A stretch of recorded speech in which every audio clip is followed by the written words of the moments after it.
Saudi আরবের Khobar শহরে এক শৌখিন সংগ্রাহক তার পারিবারিক বাড়িটিকে রূপান্তরিত করেছেন অভিনব এক ক্যামেরা জাদুঘরে। সেই ব্যক্তির বিশাল সংগ্রহে রয়েছে 2300-র বেশি প্রাচীন ও আধুনিক ক্যামেরা।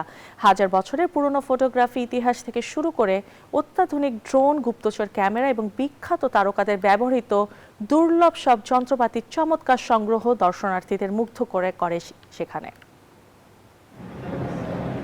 বাবার উপহার পাওয়া একটি ভিডিও ক্যামেরার সূত্র ধরেই মজিদের এই সংগ্রহের শুরু।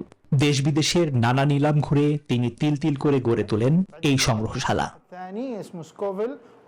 মাইকেল জ্যাকসন ও বাদশাহ সালমানের ব্যবহৃত দুর্লভ ক্যামেরার পাশাপাশি এখানে আছে ছবি প্রিন্টের বিশেষ ইন্টারেক্টিভ জোনও।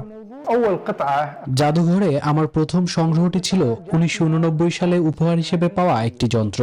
মূলত বাবাকে দেওয়া একটি ভিডিও ক্যামেরা থেকেই এই ধারণার শুরু। এটি আমাকে দারুণভাবে আকর্ষণ করে, যা ধীরে ধীরে এই পথে এগিয়ে যাওয়ার আগ্রহ তৈরি করেছে।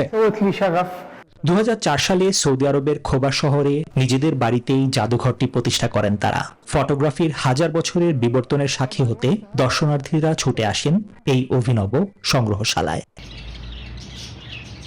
নিবির আমিন, নিউজ 24।